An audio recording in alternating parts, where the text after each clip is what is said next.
Hello there, everybody. The Severe MMA preview show is back. My name is Sean Sheehan, joined today by Paul Brown as we look ahead to UFC on ABC 9 Whittaker versus the Ritter, which goes down in the Etihad Arena over on Fight Island in Abu Dhabi on Saturday, the 26th of July 2025. Paul, how are things? It's been a while. We're back after a while out, but we're here to do the thing again, and this isn't a bad card. A good one to look forward to. It's all right, isn't it? Like we've been sort of treated well lately by the UFC.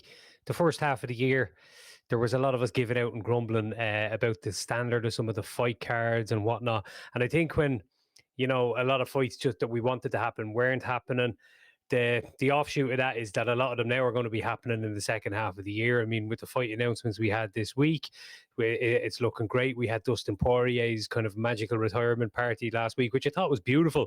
And the UFC did that really well. And I'd love to see them do more of that type of stuff. And now we're getting a fight card this week that it has quite a few really tasty fights on it. So, yeah, I'm excited to get into this one.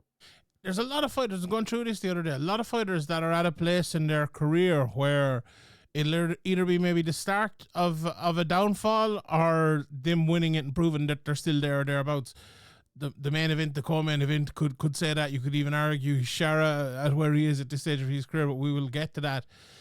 Let's talk about that main event, Robert Whittaker against Reinier the Ritter. Obviously, watched a lot of the Ritter over the years in one championship, and we've seen more from him in the UFC, I think, than we saw in one championship in terms of a better quality of opponent, apart from obviously Malyakin. But those fights, against the bigger guy, he lost them. But the wins that he's had over the last few, the Bo Nickel one, obviously beating Kevin Holland, even Gerald Marchard, pretty good wins. But I think in that Bo Nickel fight, he showed people that he's not just a guy who's really, really good on the ground. He's really good on the feet as well, and really good at picking shots. And if you're not ready or not prepared, he can beat you. The question I want to throw at you first of all, Paul, is, and we'll get to.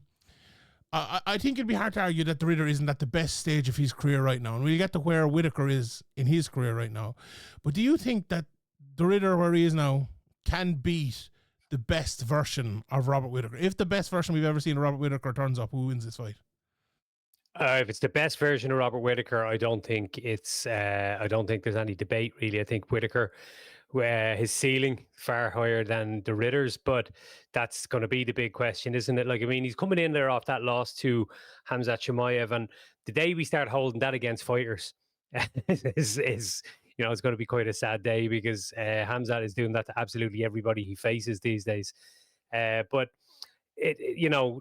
people will always look at a person's last fight and maybe judge them off that, but it ain't that long ago. The two fights before that, particularly the one right before it, you look at the one against Ikram Aliskerov, and Whittaker looked damn good.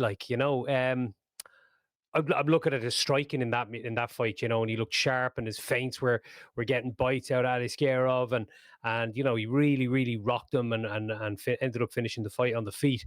When you compare that to, I mean, I know we're saying the Ritter looked good on the feet in his last fight, but he was fighting Bo Nickel, and Bo Nickel, while he was unbeaten, had never really fought elite fighters, and everybody knows him as a wrestler because he's a wrestler who's still kind of learning. He's still in the early stages of learning the rest of his game. So I think if this matchup does play out on the feet, then we're going to see the gap, the distance in or the gap in quality between the two fighters in that regard, I'd say. I wonder, and maybe I'd like to get your opinion on this, like, where is Whittaker at this stage of his career? And I agree with you about the Chimaev fight, that you can't really hold that against the guy, but he's also 36 fights into his career. He's 34 years of age. It's 3 years since he's held the title now. I remember talking about people before, like the I suppose the top end of a fighter's career. Where does it go? It's usually that if you're not a championship fighter, it's usually like the 8 to 10 sort of years into your career, or 3 to 4 years after your title reign. Like, you look at him, he made his debut back in 2009 as a professional. So that's 16 years. And it's, that 2 to 3 years after he held the title as well. After the second Adesanya fight even. And it was the first Adesanya fight where he lost the title back in 2019, wasn't it? So but having said all that, what I said there might sound like I think we're at, the end of Robert Whittaker's career, or the final run maybe. And I'm not sure I believe that. Where do you stand on it? Do you think this could be the beginning of the end for Whittaker, or do you think he could be as good as he ever was? I think this is the kind of fight where we're going to figure out what the answer to that question really is, because, like I said, the last fight, you can't really tell much from it. But he has talked recently about an exit strategy, and when fighters start talking, right, well, this is when I'm going to retire, he's talking about 4 more fights and he wants to have 1 more run at the title and that. When that's kind of in a fighter's head, it's in their head for a reason. Like, he's probably struggling to recover more from the work he's putting in the training room, that he's struggling more than he used to. But again, like he's a very, very high level fighter. And we see fighters like Valentina Shevchenko is a good example. They have a drop off in their standards and their output and what we've seen from them before. But the rest of the division doesn't always kind of come up to meet them on the way down just yet either. So, for someone like Reinier de Ridder, who has yet to kind of prove himself and against an elite fighter, he's looked brilliant in his 3 UFC fights so far. But the standard of opponent has not been, top 10 middleweights or championship level fighters or people even just, outside of that sort of line of middleweights. So there's big questions about this fight this weekend that are going to be answered in that regard. And sure, look, isn't that why we like watching these fights? Because, there's something riding on them and we're going to find things out about fighters. It'll be great for the division if Reinier de Ridder goes in there and puts on a performance and picks up a win over Robert Whittaker. But he is stepping up in a few levels here, I believe. And it's up to Whittaker now to show us that he can still sort of, do what, let's say, Dustin Poirier did to Benoit Saint-Denis last year. He can just kind of stop that train in its tracks and say, listen, I'm not going anywhere just yet. 100%. I think that's mostly the story of this fight. Like, where is Whittaker in his career, and can he stop the Ridder?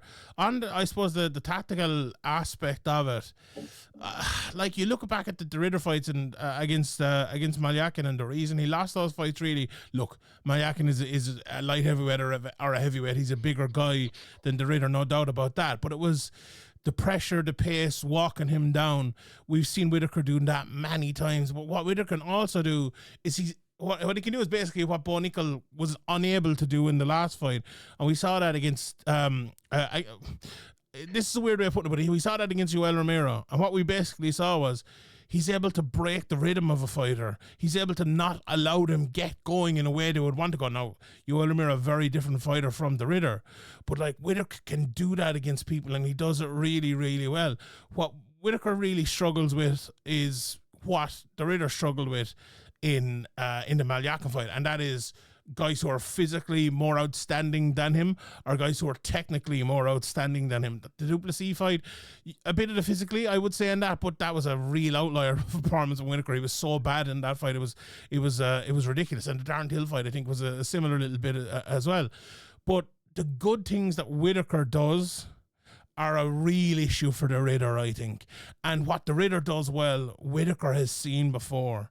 So I think that's the reason why I opened this up with how close is Whittaker going to be to his, not his prime necessarily, but to his best. Because if he's anywhere close to that, he has beaten guys, with all due respect to the Ridder, who are better than the Ridder. The only thing I think the Ridder has over some of those guys at some of the time he's fought is kind of the experience level, like the big, preparing for 5-round championship fight level stuff. And okay, it was that one championship, but he has shown that he's well able to run it when he comes into the UFC as well. Look, I think Whittaker is going to win this fight. The Ridder's not without a chance because of where Whittaker is, I suppose, in his career. With, as you mentioned, the unknown. We'll find out on Saturday night. But I think it's a Whittaker fight. Any side of that you disagree with, or any side of that where you think maybe the Ridder will find an opening? I think, actually, and I'll throw this at you as well. Ian said on the podcast at the weekend, the first thing he would do if he was the Ridder was do exactly what Chimaev did and test those teeth and try to get him to the ground and get in his back. That's kind of his game anyway, I suppose. But where do you think the openings will be for the Ridder against Whittaker if he can find them? Yeah, like when I'm trying to evaluate a fight, like I'd always look at a fighter's kind of path to victory, his clearest path to victory. And obviously we know that for the Ridder, it's going to be a submission win. He's an exceptional grappler, particularly when the fight is on the floor. But then when someone is that's where they carry their threat. You also have to look at how effective are they at actually getting the fight to the floor.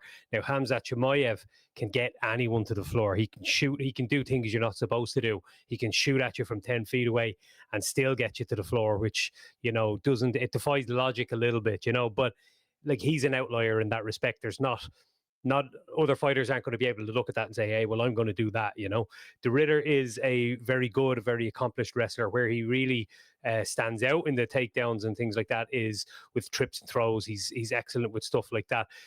We got to see him against a very good wrestler in Bo Nickel, and when Bo Nickel locked up with him, he did attempt that a handful of times, was never successful with it. Bo Nickel actually got him down, and we saw why De Ridder is so highly regarded on the ground, because he created a scramble. He offered Nickel his neck. Nickel jumped on it and gave up a reversal. He ended up on his back with De Ridder on top of him. So that's where De Ridder offers a threat. I think someone like Robert Whittaker, who has just brilliant counter wrestling and things like that, it's going to be very, very difficult for De Ridder to get him down and get to his back. So I think Whittaker's plan coming in here will be to just negate the grappling threat of De Ridder and try and keep this on the feet, where he's going to clearly have an advantage. The question is, can he do that for 25 minutes? Can De Ridder get him to the ground? De Ridder's an enormous middleweight. Like, he's really, really big, and sometimes if you're pressed up against the fence with a guy who's got a clear size advantage on you as well, that can sort of wear you down, and you can fatigue mentally, and you can start to make errors. You can react to the wrong pace, the wrong time, and there are chances for De Ridder to win the fight, but I just think his path to victory, it's going to be difficult for him to get to a position like that. I spoke to Robert Whittaker 2 days ago for Fighters Only, actually, and I asked him about the teeth, and he didn't give me the most convincing answers on it either. Do you know what I mean? He said it's always been an issue and whatnot. Made a joke about himself always having bad teeth, and it gave him an excuse to get them fixed. But that was a brutal injury, you know what I mean? So if someone like De Ridder does get to a position like that, I wouldn't fancy being in Whittaker's shoes, but I wouldn't be leaning on. I wouldn't be throwing my money on Rainier De Ridder this week. No, you talked about people with unbelievable trips up against the cage, and we definitely have one of them in the co-main event as Petr Yan takes on Marcus McGee. I'll be honest, I watched Marcus McGee kind of closely for the first time ever coming in here, and I was very impressed. This guy's a really, really good fighter, a very good technical striker. Big knockout power, 8 knockouts in 10 wins and a submission thrown in there as well. This guy is really, really good, and honestly, there's a couple of things putting me off. One, he's fighting Petr Yan, who's unbelievable, and the other thing, he's 35 years of age, which for a guy 10-1, I don't know, it just throws up red flags at me. I started off by talking about the trips there, the takedowns.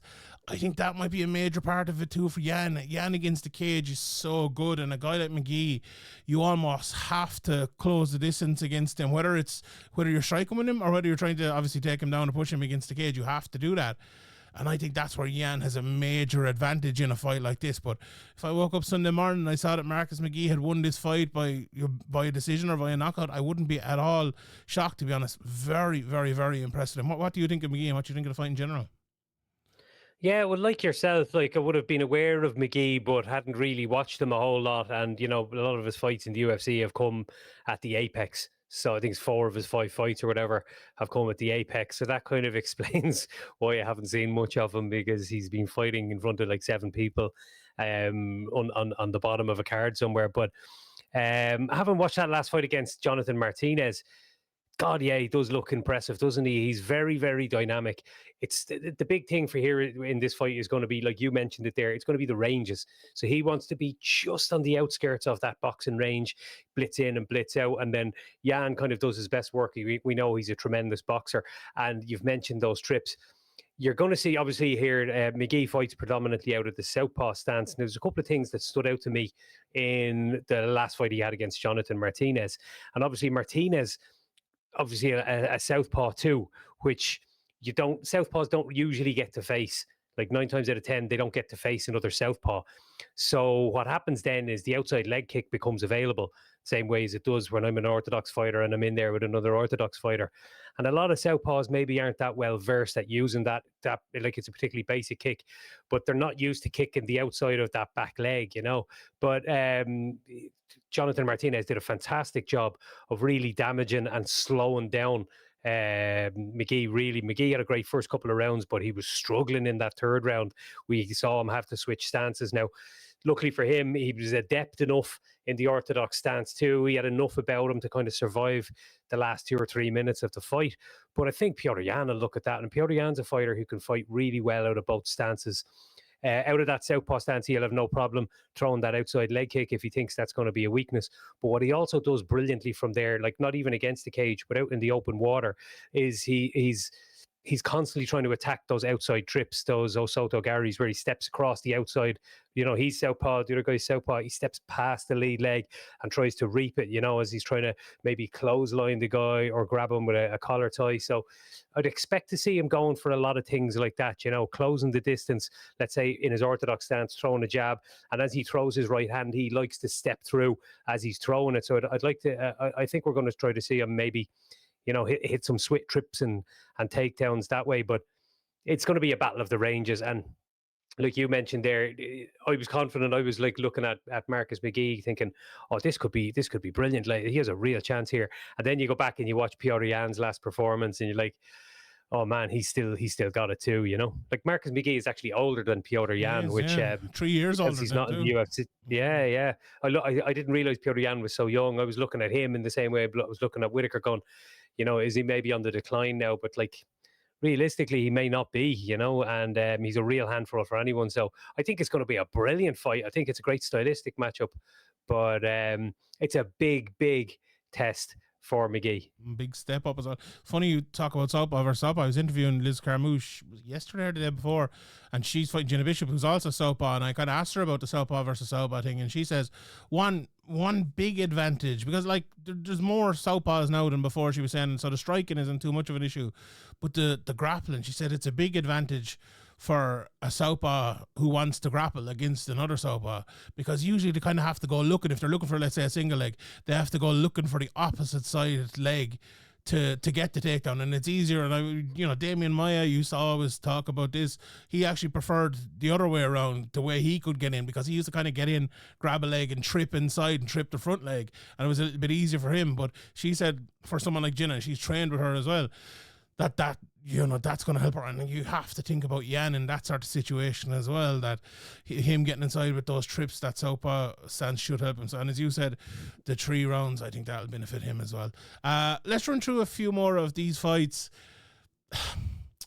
Shara Bullet against Barrio, like, this is one of those fights. I was looking at the betting odds, and Shara's a big favourite, but he's not that big of a favourite to get the knockout here. Is this one of those fights where, you know, he got beat by MVP and people are like, he's not that good, but at the same time, like, Barrios not on that level, like not even close to that level, is he? Like, this should be an easy return to the knockout column for Magomedov, do you think? Yeah, look, Barrio lost. I think it was, I'm just pulling up his record here, I think it was 3 losses in a row prior to that knockout win he got over Bruno Silva. The win he got was in May, and it was 3 losses back to back all through 2024. So he was about to get his marching orders there from the UFC, and he's got that win over Bruno Silva, and now he's finding himself in there against Shara Magomedov. Like, Shara, obviously a big name, you know, and he got a lot of attention and whatnot, and I'm sure he draws numbers, and that's why the UFC they were eager to push him, and he had those first 4 wins in the UFC, but there is levels. I think MVP was just a horrendous stylistic matchup for him. You're going in there, you're pretty much a striker who's okay-ish at everything else, and then you're going in there with someone who's just going to outclass you on the feet unless you can come up with something different. He just didn't have it, you know, and I think we kind of saw his level. He's not going to break into the elite kind of category, but like Barrios, but I think Barrios is maybe the UFC doing him a solid here. Just, okay, you lost that one, but we don't want to kill the hype around you, so we'll give you a guy that you can start here. I think that you could be right on that one. I think that could well be the case. Let's pick out a fight each from the rest of the card we're looking forward to. My one I'm going to look forward to is Muslim Salikov versus Carlos Leal. That might not be the fight that everyone picks out here, but like watch a lot of Leal in PFL, and obviously now he's had what's his third or fourth fight in the UFC, and he's your prototypical really good pro. You know, he can wrestle, he can strike, he's good defensively. You know, I'm pull up his record here. I assume I'm going to guess out of 22 wins, I'm going to guess he has 6 submissions and 9 knockouts or something like that. No, 11 knockouts, 2 submissions. I wasn't too far away. But he's one of those guys. And I just have a feeling in that fight that Salikov is going to wait him out, knowing that maybe he can wait a guy like Leal out and try to land that big wheel kick that he's landed so many times. He's a big underdog as well, and even if he doesn't land it, I think Leal will either finish him or win the decision. But if Salikov does land that, do you know what fight I love? I don't know if you remember it, Mark Hunt versus JDS, where you're just waiting for the knockout through the whole fight. And then eventually it did come. And funnily enough, it was a spinning wheel kick as well. It was a good example. I have a feeling that this fight's got to be a little bit like that. So that's the one I'm looking for. Now, what fight in this undercard are you looking for? There's a few good ones. There's a lot to choose from here. There sure is. I mean, the opener there between Bryce Mitchell and Saeed Nurmagomedov, someone's getting strangled, and that'll be interesting. But I'm looking at the undercard, and I can see Damon Blackshears fighting Davy Grant. That is a cracker. Brilliant fight. Yeah. Damon Blackshears, the guy who got a twister recently, and he has a crap load of finishes really in his UFC career so far. And I mean, anyone who doesn't like watching the Davy Grant fight doesn't like fun, doesn't like life. You know, Davy Grant is sensational to watch, and I think that's going to be an absolute belter. That'll be one of the unmissable ones on the prelims for me. I assume you're looking forward to Buchecha as well, the world champion heavyweight judo. How would you say, jiu-jitsu player? Yeah, against Martin Boudet. Yeah, it's a tough matchup against Boudet. Not an easy one. Regarded as one of the he's in the top kind of 2 or 3 when you're talking about competition. Brazilian jiu-jitsu, like he's regarded as one of the top 2 or 3 greatest of all time, Buchecha. So tough little matchup there. He's in there against a guy who's got a lot more experience than him when it comes to, you know, straight MMA. So they're not giving him an easy opening to his UFC career. But the UFC desperately needs to add fresh blood to that heavyweight division. I think there's a guy in the heavyweight division with an 0-1 record, isn't there? In the rankings, there was anyway. In the rankings, I think he is. Yeah, let me just pull them up here. I think Walter Walker might have got in front of him, but there was not Rizvan Kuniev, number 15, 0-1. He won that fight really though. He fought Blades and he won. He got robbed in that one. You're all right. He did. Do you know what I always look at? A lad like Will Fleury. Like Will Fleury could very well be in the UFC heavyweight division now. Like he's better than a good half of those the heavyweight top 15 anyway. There's no doubt about that, I don't think. But yeah, Taito Ivas is in there. He's lost about 46 fights in a row. Like. Yeah, make him versus Derek Lewis again. But you're right. I'm looking forward to seeing that Buchecha fight. The Hebas against Ricci fight, you know, whoever wins that'll be climbing up the ranks again. As you said, Mitchell against Nurmagomedov, and then Krylov against Guskov. Like Krylov came in, he's been away for 2 or 3 years, got taken out. We thought he got taken out in real life before that, but he got taken out in the fight after about 70 seconds or something. And now he's fighting Guzikov, who's a big puncher. Like how much has Krylov actually been training for all of this? You'd have to wonder. So, Guzikov is the underdog there. And then Jose Ochoa, who's only 9 fights into his career. And this is the bookmakers have this basically even against Asu Amabayev. Have you seen enough in Ochoa to think he is that much of a not that he doesn't have a chance, he's a good fighter, but to be he was a favourite at one stage for this fight. It's that kind of crazy to you. What do you think?